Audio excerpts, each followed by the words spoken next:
You got a whole peanut. Where you gonna go with that, bud?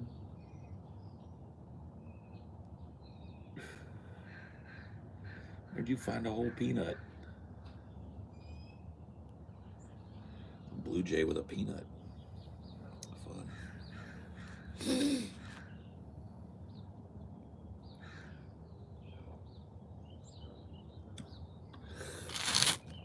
Tippity top of the morning to you.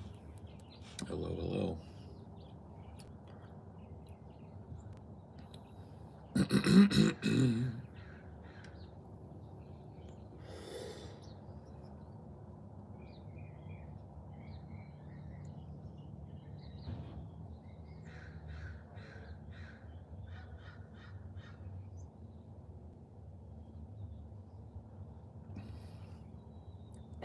Sorry, I'm just getting woken up here. Forcing myself awake. It's going pretty good. I got up this morning and finished up my little bit of loose ends on the episode that I'm doing today. I'm doing a live episode today for the patrons. A long form live episode. Should be fun. Got that finished up. I've just been,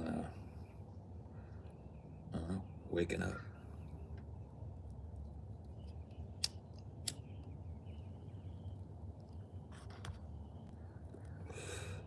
I'm an island boy, yeah. Dude, I could get some crazy, crazy hair. I've got a lot of extra hair. Dude, I could get some... Dude. Shh. I'm an island boy. I'm a just island boy. I could do it, dude. I could be the island boy.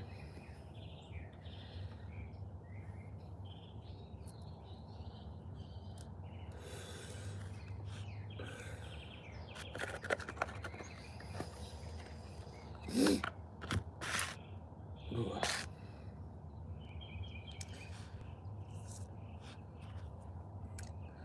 Yeah, dude, some 2-footers. Donate your beard to charity. Huh? How do you do that?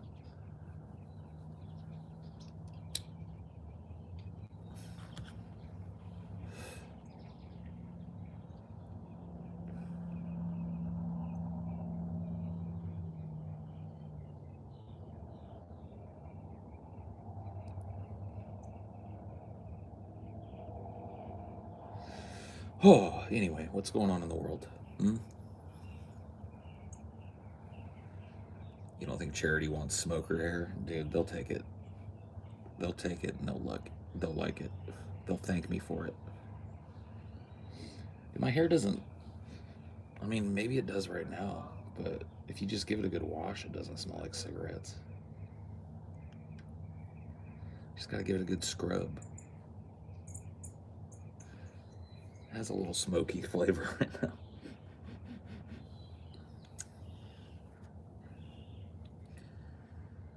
Making lima beans for breakfast? I don't know what you're saying now.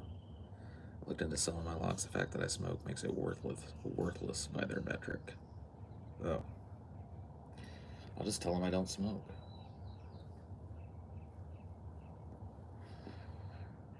I'll just lie to them. I'll just wash my hair real good and be like, no, I'm a non-smoker.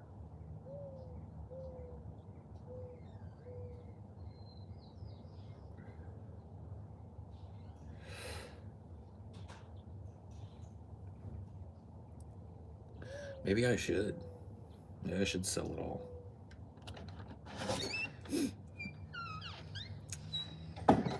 Hello, baby. Hello, doggy.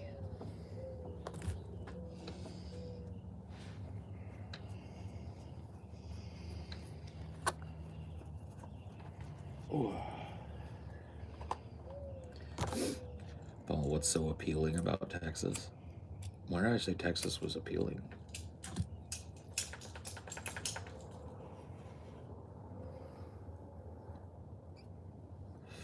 I don't think I ever said Texas was appealing.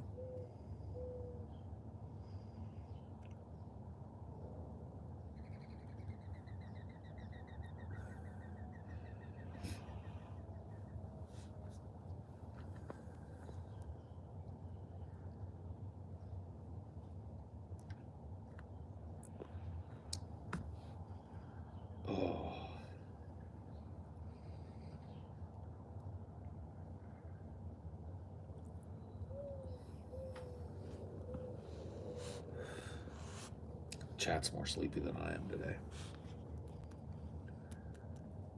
Did you just wake up? No, I've been up for a while. I finished up the research.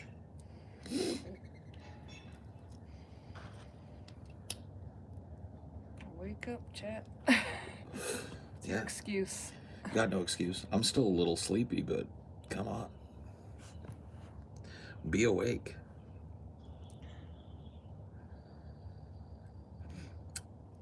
Texas has a lot of cheap land, relatively low cost of living, and no state income tax. Well, there you go. There's some positives about Texas.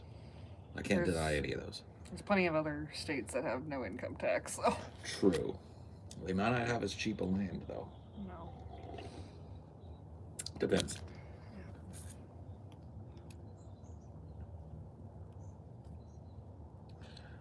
Power washing a playground, cool. Power washing has to be like a satisfying job. Do you ever, like, have you seen those videos of, like, people, like, detailing cars with the power washer? Yeah. Satisfying to watch. Yeah. I've also watched videos of people, like, cleaning rugs. Yeah, with the power washer, too. Oh, Jesus. Now that's some satisfying shit.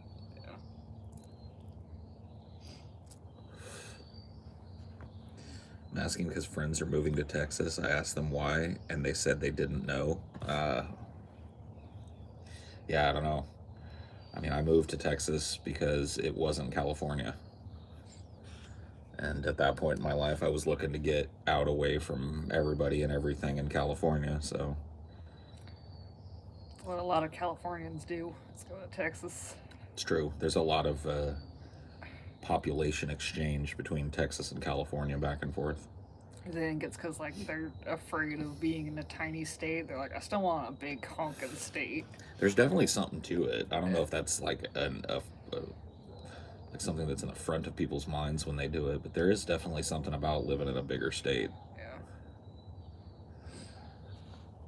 Mm. You still have some coast in Texas. Yeah. Not the sexiest coast, but you still have a coast. Yeah, you got some beaches. You wouldn't really want to go to any of them, but there's some beaches down there. I was blown away the first time I went to the beach. I went to, what the fuck was it? Corpus Christi in Texas. And, you know, it's a big beach kind of resort-y town, touristy, beachy town. And I was thinking, like, having been to California beaches and shit, I was like, oh, I understand what this is going to be now. It was like a 90 degrees with 110% humidity. It was horrible. Like, that place was fucking terrible. Yeah, unfortunately, yeah, the only good coast that you can get is the swamp. I saw the biggest cockroaches, wild cockroaches that I've ever seen in Corpus Christi, Texas. Yeah. At the Motel 6 I stayed at. Yeah. That fucking big, no joke. 3 inches worth of roach. Just. And there's only so much you can do. Like, you probably weren't even mad at the hotel because, like, that's just fucking Texas for you. I mean, they weren't in my room; they were outside of it, so I was okay with it. If they were all up in my room, I would have left. Yeah. 3-inch long, tropical ass, fucking South American looking jungle roaches. Hell no, man. They were everywhere too. All over the walls, all over the walkway. It was one of those like Motel 6s that got the outside walkways and shit, you know what I mean? So like crawling all over the windows and shit. I was like, what the fuck? Didn't see any in the room though. That was crazy. I don't know how I didn't at least see one of them big bastards in the room. They probably sprayed the fuck out. Probably. Only imagine what's in Australia. Dude, I don't even want to think about that. A long time ago, I went to a motel with my fam. My sister opened her bed sheets up and there was blood all over the bed.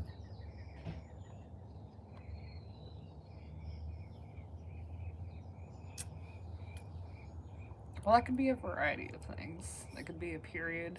That could be someone having a baby. None There's of them make it any better, though. well, it's Like if better than a somebody murder. I mean, I guess not for you though. You're the one that's got to sleep in the juicy sheets, you know. Like if I whip back the blanket and see a blood stain, I guess like the police would be concerned with whether or not it's a murder, but I don't give a fuck where the blood Yeah. came out of.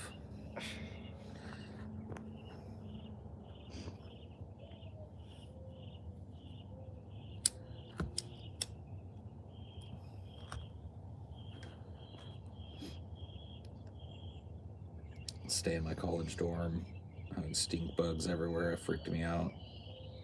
Probably die if I saw a cockroach. I'd never seen one before. You go your whole life and not see a roach. I mean, they're not as bad. Like once you've seen them a few times, they're big enough that you're not like gonna accidentally. I don't know. I'm not. I've never been scared of no cockroach. Grossed out, but not scared. Oh, dude. You remember fucking Chelsea stomped the fuck out of that roach at the meetup? Oh yeah. Yeah, she did. It was a big ass roach at the meetup. You live in Michigan. Yeah, I guess the colder the area is, the less likely you're gonna see a bunch of roaches, probably. So that's good to know that people in Michigan, it's possible to never see a cockroach. That is nice. That's good to know. I think I've only seen a roach once. I was in a Five Guys that was built underground. I don't know how people go their whole lives and never see a roach. But I guess I've just lived in areas where there's roaches.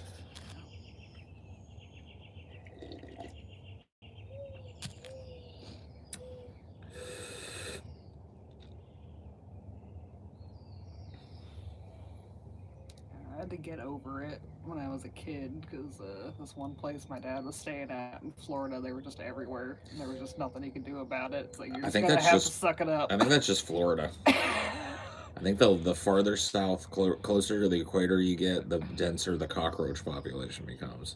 Yeah. So it's like I was all like skeeved out at first. It's like no, if you're gonna stay here, you just gotta live with it. You gotta get used to it, man. There's gonna be some fucking roaches everywhere.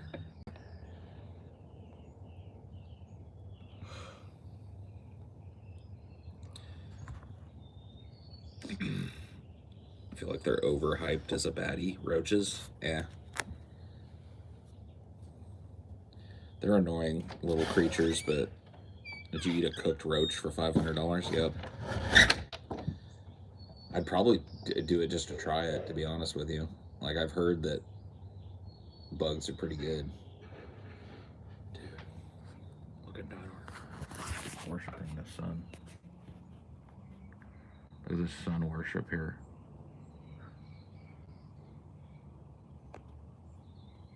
That's what I'm talking about.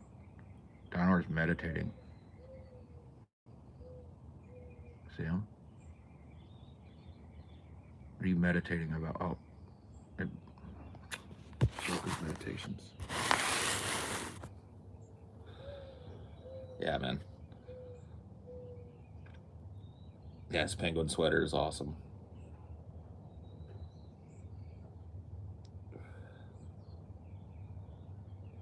Is that Dinor? Yeah. He just got a haircut. He's been trimmed. He got his summer haircut.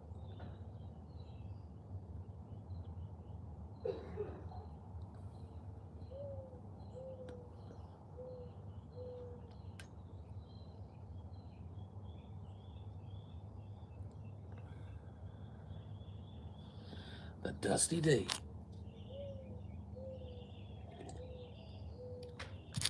Yeah. He does look fresh. Look at him. Got that crispy, crisp lineup.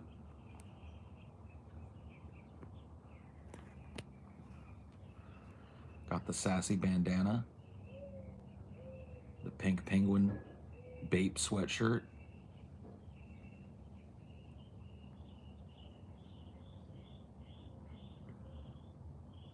What you doing, D? What you up to? You enjoying that sunny spot?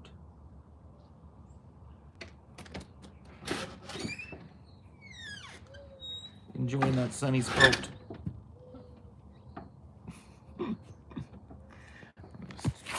Just showing a little dino. He was sitting there zoned out. Yeah.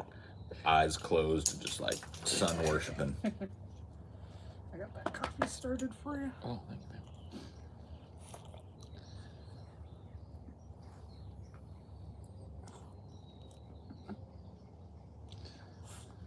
Dude, Cynic is dogging on your sweater, D. He's like, why a dog with clothes? You don't know, man. You don't know. You had about 8 months worth of fur taken off. Yep. 2 days ago. Yeah, it gets a little chilly, man. He gets a little chilly, so we put a little sweater on him, and it helps keep him less. He doesn't get chilly. Cynic's a hater, Dinor. He's hating on your drip. Dinor doesn't have no time for no haters. You don't got 10 seconds for a hater, do you, D? You got 5 seconds for a hater? No.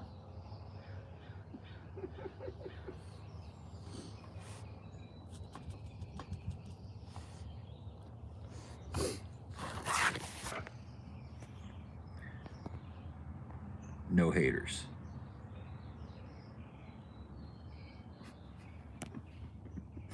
Oh, D.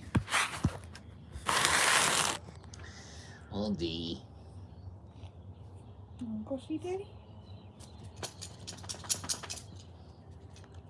Look at your paw.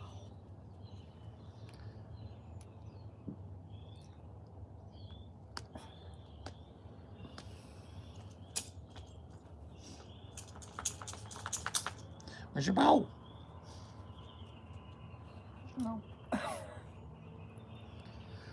It doesn't even look like the same dog. He does. He when he's all like shaved down, he does not look in any way similar to the way he usually looks. He looks way more like a little Chihuahua beagle. His head is like half the size without the floof. Yeah.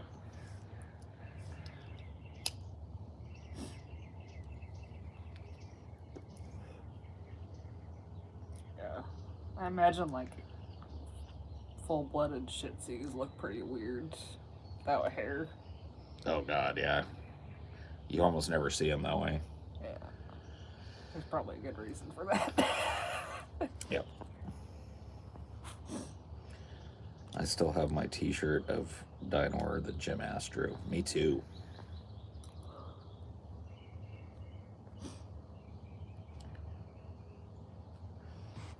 I bet Dinor lost a good like 3 or 4 pounds of hair, probably. That haircut.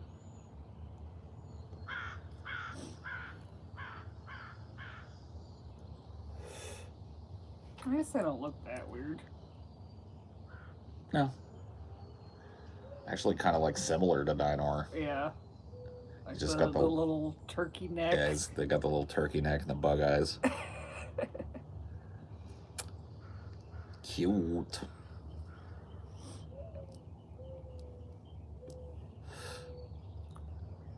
Cute.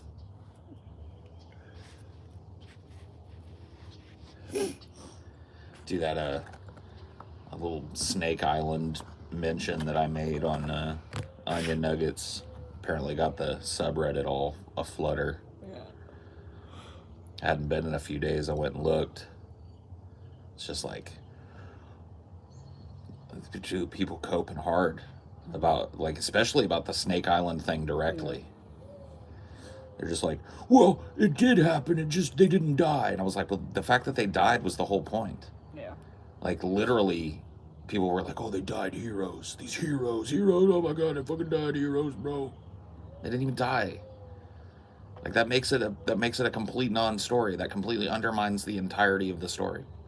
People are just like, well, everything else they said happened.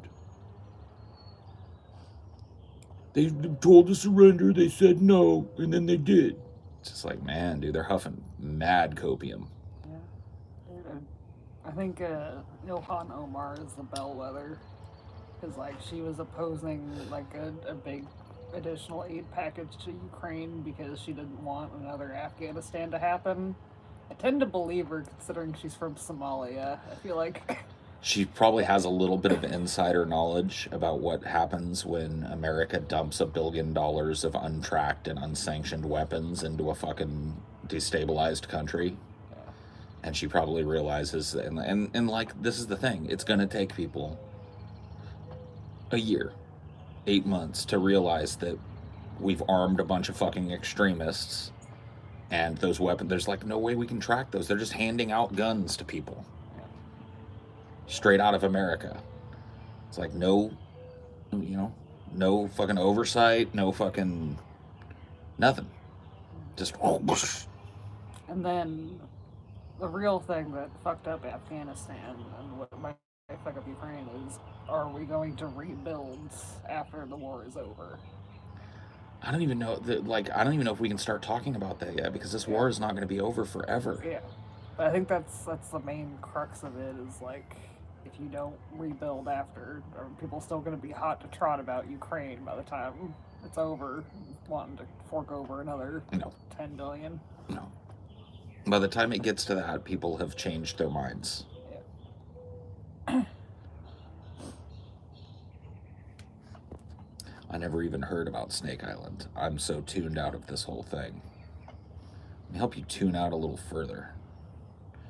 I'll throw you in timeout for wasting my time with a fucking sentence that could have just been in your head. The rest be plenty and your problems be minimal. Thank you for the $5. Yeah. Then they'll pretend like they always saw something sussy about it. They were always against it.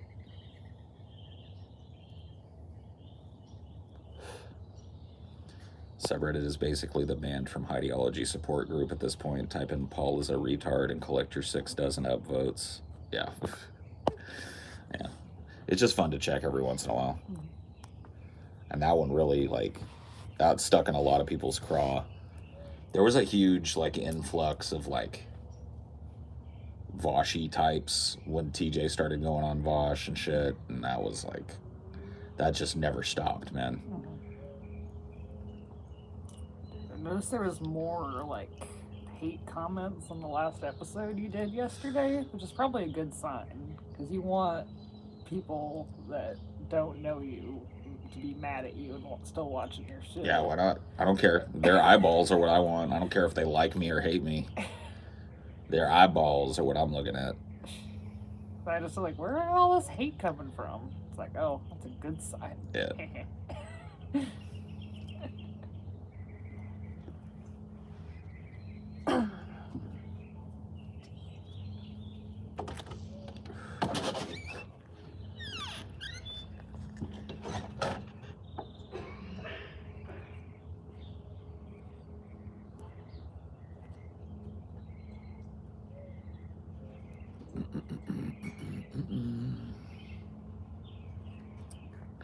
Good morning. Hello, sweet mystery, how are you? You don't know me, I'm your native son.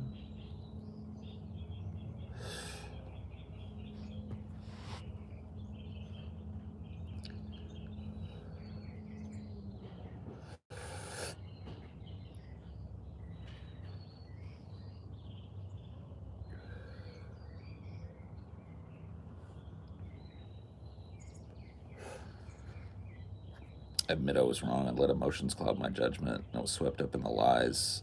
The first causality in war is truth. Well, I mean, you're doing it way earlier than most people are going to do it.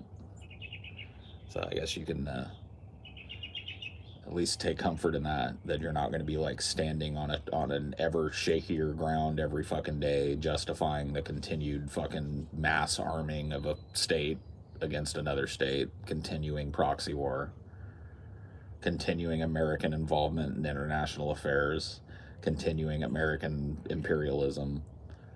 You know what I mean? You're not going to find yourself on that side of when everybody's like war boner goes limp, you're not going to be standing there still holding the same argument, trying to stroke it back to life. That's a good thing.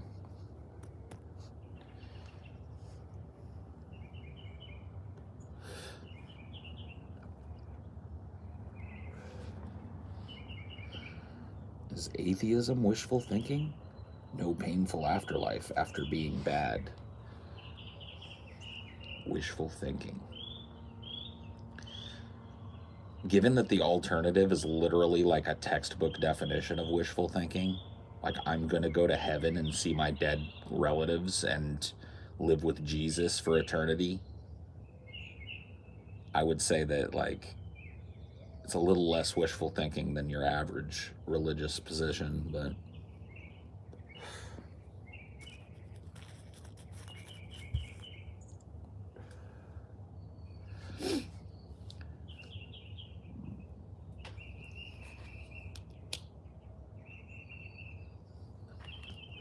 I don't really think it qualifies as wishful thinking, dude.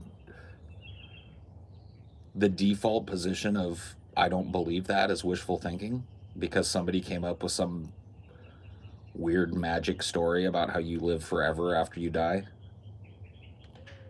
And so saying I don't believe that is somehow like being wishful because somebody else posited the possibility, however remote, that some intensely personal God has created a paradise on the other side.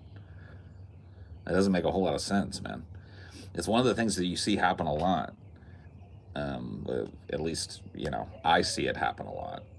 Like religious people try to impose the framework of religion over every discussion. And I think that that's what's being done here. Like, look at the assumptions that go into, is atheism wishful thinking? Well, atheism is simply the default position of I don't believe in a creator God. It's not, it doesn't come with a bunch of dogma. It doesn't come with a bunch of scripture to back it up, reading material to back it up. It's just a position.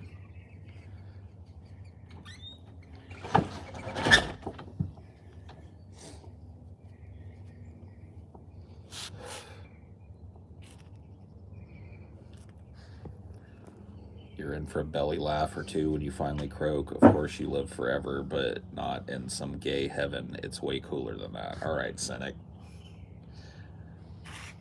Cynic knows, dude. Cynic is like the only human being that knows the answer to the great question of what happens when you die.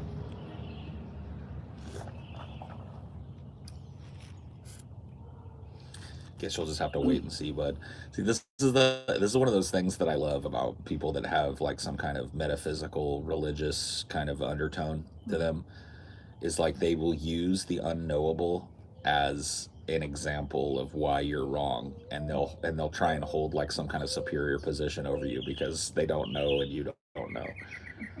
It's fun. So the greatest thing about it is if I'm right, Cynic never has to admit it, because when he croaks, he'll never be around to dispute it. He'll never have that moment of like, oh shit, I was wrong. So it's just a position that costs you nothing. Like you can act like you're just like so sure of it, and it costs you nothing because there's no way anybody can prove you wrong. It's an unfalsifiable hypothesis. Nobody can die for a year or two and then come back and say what it was like.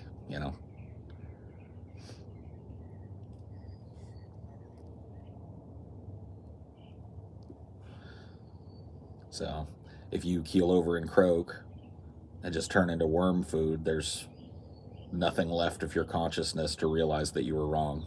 It's a fun position. I'm not trying to win or beat you. Yeah, you are, though. See, that's the thing. You're claiming to know something that I don't know. So that's it. In and of itself, you're trying to take a superior position to me because you're saying that you have some kind of knowledge about what the afterlife is that apparently has eluded every other human being in the history of history. And if you don't see that as trying to gain a positive position in an argument over somebody or lord your fucking knowledge over somebody, then I don't know what it is. But the problem is that you can't demonstrate any of it. You just, all you can do is give vague, like, kind of nods towards it. Oh, you'll see. Wink, wink. Why don't you show me now? Like, why don't you show me the evidence that you have now? Oh, you'll see, bro. You're in for a belly laugh.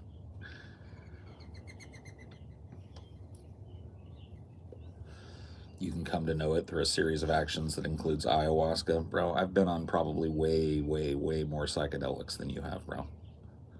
I probably spent way more of my life on psychedelics, and I don't believe in God. So you're going to have to find something a little different. You had a psychedelic experience?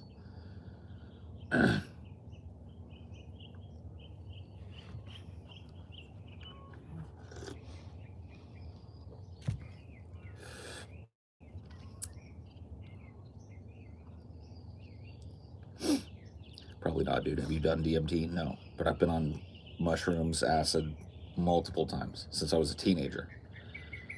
Probably about as long as you've been alive, I've been doing psychedelics. So I don't think you can argue that you've done more than me.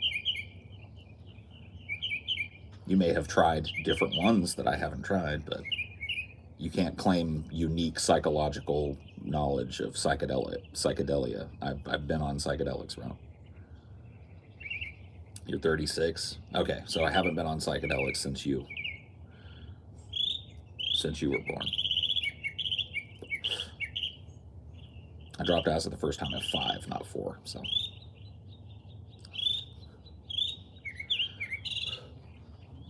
Yeah, I wonder how much of DMT is hype. I don't think a lot of it is hype. I think people have very profound experiences on psychedelics, and you know, it can be impossible not to hype it up after you've had one of those experiences. Mm-hmm. Like I've had that kind of transformative, you know, personal insight during a trip. But I also realized that the human brain is like the most powerful organ, mm-hmm. where it's capable of creating an entire fictional reality without psychedelic stimulus. Mm-hmm. And so, you know, you take a drug that interrupts the normal chemical processes of the brain, and it allows the brain to do all kinds of insane shit.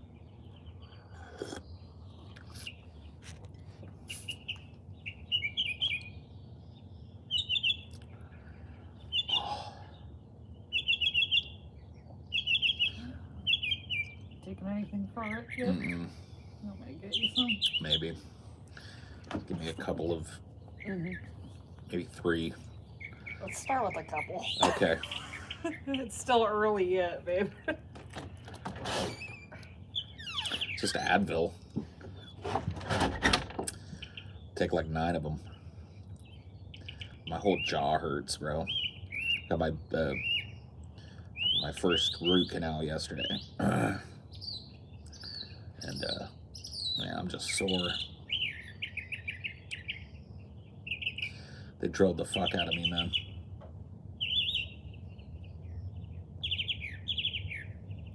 And they put this weird temporary crown on my tooth. I'll go in next week to get my permanent crown. And it's like this weird feeling putty shit. It just bothers me. Bird is singing loud, yeah. Why shouldn't he? It's a beautiful day. Sun's up, not a cloud in the sky. Thank you, baby. These are 250s, so. Down the hatch it goes.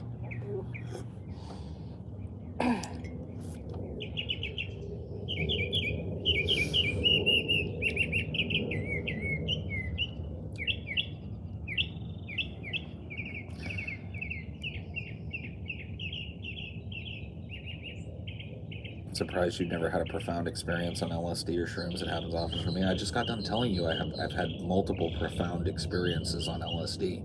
I just didn't come back from my trip with different ideas about whether God existed or not. Like, I went into the trip with an understanding that that's what this drug does. This drug interferes with the normal chemical processes of the brain and insinuates itself into them and allows the brain to create visual hallucinations and audio hallucinations. I've had more profound experiences on psychedelics than I can count. But I didn't come back to sobriety with, you know, this kind of like silly idea that I can know something about the afterlife because I took a substance.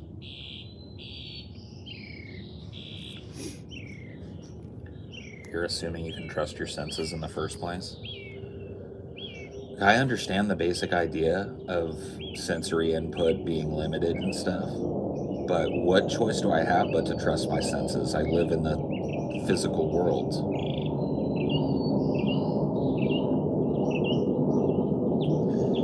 Are you telling me that if I put my hand on a stove and it burns, I shouldn't trust my sense of pain?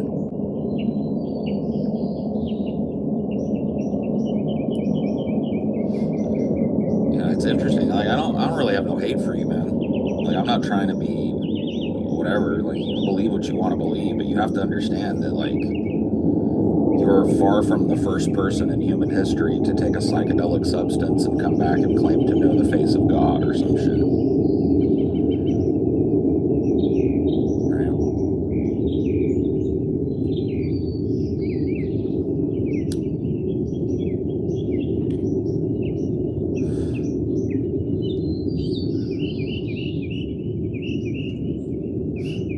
Dreaming and put your hand on the stove, will it burn? I don't know. Depends on the dream, right?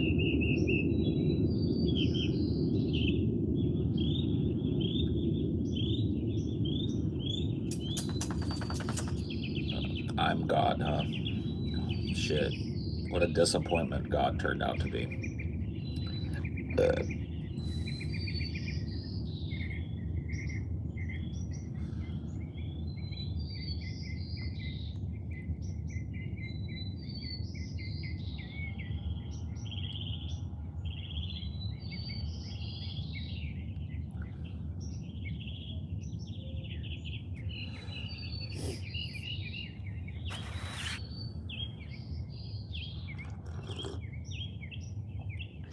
Let me ask you a question, Cynic. Let's say I went through your ritual. Let's say that I did whatever it was that you did that gave you this knowledge, right? Yeah, I did the ayahuasca ceremony or whatever. I went through the whole thing. What if I came out and I felt the same way I do now? How would you lord your psychedelic experience over me at that point?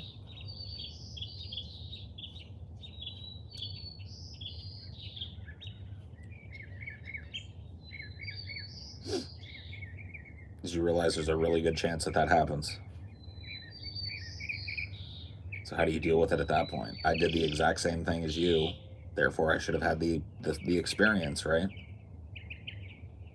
But I didn't.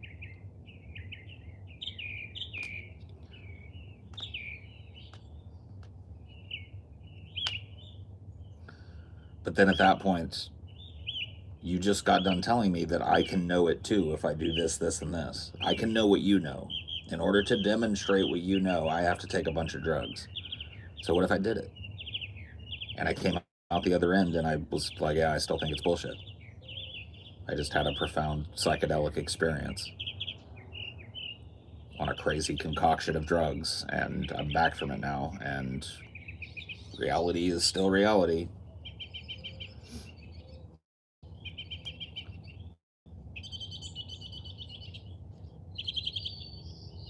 There's other steps other than the drugs.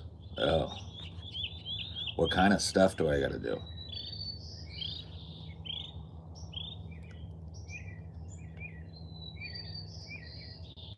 Is there a whole ritual involved? Whole religious ritual? Come on, Cynic. Come on, Cynic. Get real with it. It's okay to be afraid of the unknown, and it's okay to, acquiesce to the truth that human beings are a piece of biological machinery, and when that machinery stops working, so does the human being. It's okay to be scared of that.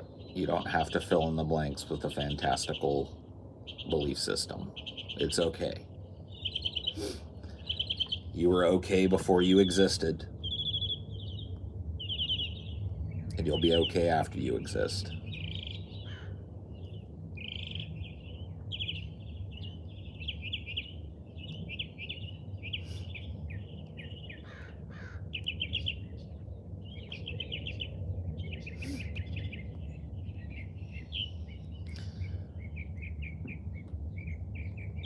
I mean, you don't like. I agree with that whole like feeling of oneness or that feeling of connection with nature or whatever that comes with certain psychedelic experiences. Like, that's just the truth. That doesn't mean that some kind of spiritual event has happened. You are made of the same shit as a tree. You're made of the same building blocks as everything around you. You're of this planet. You know, you're part of it. You're made of the elemental parts of this planet, tracing all the way back to the primordial soup and before. And then tracing back the history of the universe to the, you know, to the main event. You're made of the same shit. You came out of that. And feeling connected to it is maybe an experience that we don't have all that often. And psychedelia seems to open people's minds to that idea. It seems to help facilitate the idea that you are connected to the trees and the birds and other people and the sky and the ground, and you know, you're made of the same component atoms as everything around you. And that's a very profound thing to think about, but it can be hard to connect with. We have a mind that isn't tuned to connect with that kind of thinking. We have a hunter-gatherer mind, which means that, you know, we're problem solvers. We're all logicians in one way or the other. We're all trying to make logical sense of what we see. And insinuating the complexity of an interconnected universe is not exactly simple. It doesn't really help you hunt a buffalo. You really like simple patterns. Mm-hmm. Where our brains are hyper focused on recognition of simple patterns. But what we're talking about here, i.e., the interconnectedness of all living things and all matter in general, that's not even a discernible pattern. It's such an intricate and interconnected web. You can't look at a tree and see a human being. On psychedelics, you can.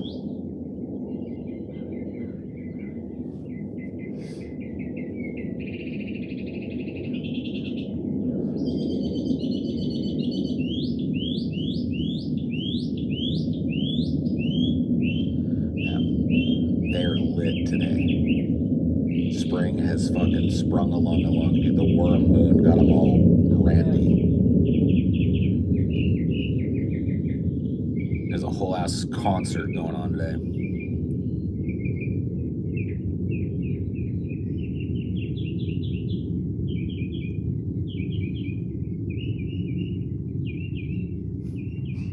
Topics like this always make me fight with the character limit. I just give up trying to put it in words. Yeah, I know.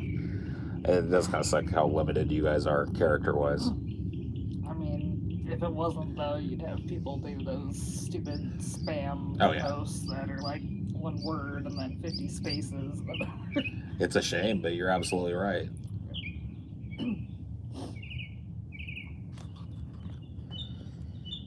I know that because I used to be one of those people on the early internet, dude. One of my favorite things to troll and do was to find a big picture and then post it on one of those open, ongoing chat rooms / forums. And it would just take people like fucking 20 minutes to load it. It would basically shut down the fucking forum for 20 minutes while everybody waited for it to like...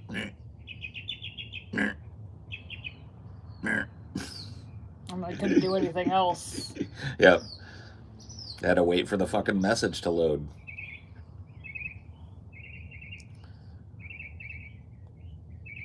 What was considered a big picture back in the day?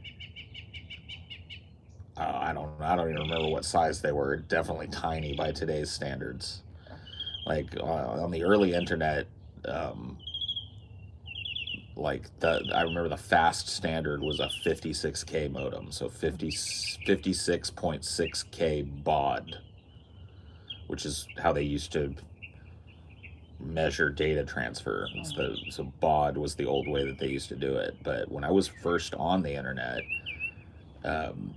we were connecting from like a 1200 baud modem. I've actually connected to a BBS's from an 800 baud modem. I think an 800 baud modem was the slowest modem I had as a young kid. And it's just, you can't even imagine in comparison to today. Even like just like 1G or whatever is like a billion times faster than 56K was. 56K was just a really, like, it sounds like a lot, and it was a lot faster than a lot of the older stuff, and it definitely allowed for the posting of bigger files, but it was not something where you could have streamed a movie. You had to download a movie file like meh, and then when it was done, you could play it back, but there was no way you were streaming at that rate of connection speed.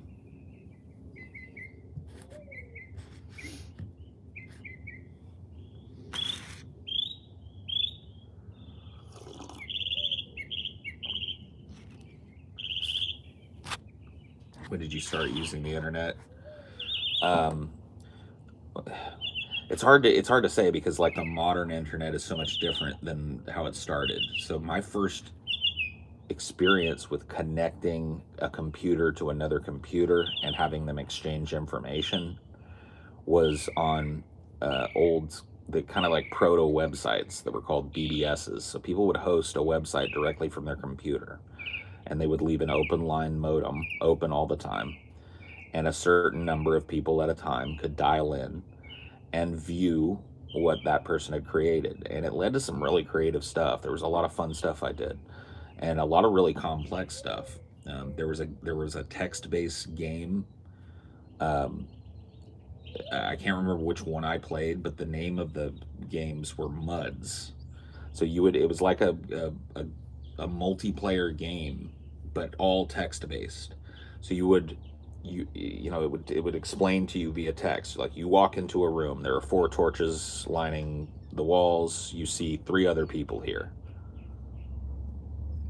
and then you could type, "Who do I see?" and it would give you a rundown of which other players were in that room, and you could actually interact, kill other players, trade with other players, team up with other players to go into it. Was crazy, right? All via text.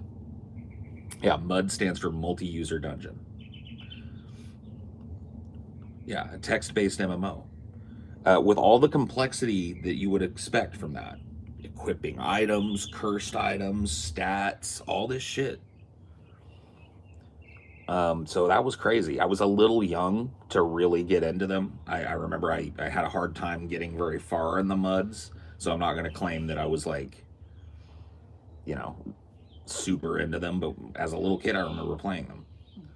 They weren't going to let you sit there for 12 hours and play a MUD. I didn't want to. Yeah. Maybe if I'd wanted to, they might have, maybe not 12 hours, but, they might have let me play a lot more. But I remember I just kind of like, I was young. I didn't quite know how to do all the commands, and I didn't quite know what was expected of me. Yeah. And I'd never played a game like that, too. You guys got to understand. Like, I'd never played D&D. I was never exposed to a video game like that before. And so, like, all the things that, you're expected to kind of know about a fantasy universe, I'd never been exposed to. So I didn't know, the difference between a sword and a dagger and a, this, that, and the other thing. It was just not all, I didn't speak that language yet, but it was really cool. So that would have been my first interactions with other people online, would have been in multi-user dungeons and on BBSs, which had kind of like the proto version of bulletin boards. You could there was a certain area that you could navigate to on each BBS, and it would, maybe not every BBS, but a lot of them, you could leave a comment and people could leave you couldn't really respond, but you could leave a comment that was in response. You would just say, responding to blah, blah, blah. So people would have these ongoing conversations, and there were news BBSs and game BBSs and porn BBSs. I never went to one of those, but I know that they existed. And they were all locally hosted too, so because it cost money to make long distance calls, so it was very local. So a lot of these BBSs that people played with were played with people in the same geographic region as them. Just because it was really expensive to dial a long distance number and stay on it for any long period of time.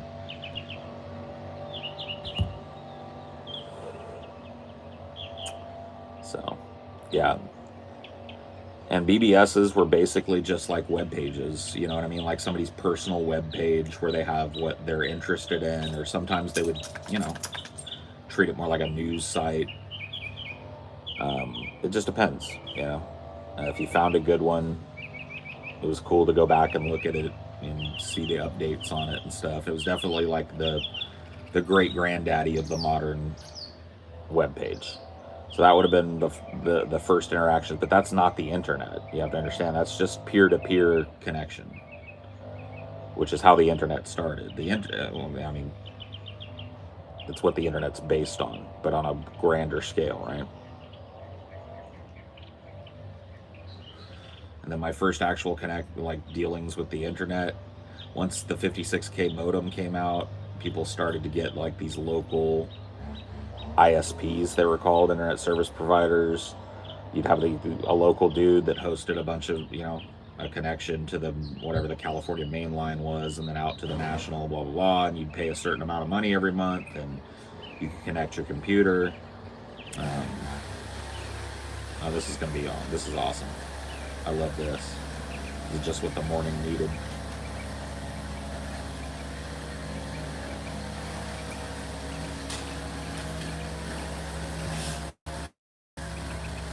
In high school, the teachers had no clue what all the kids were doing online. Crazy content, rotten faces of death.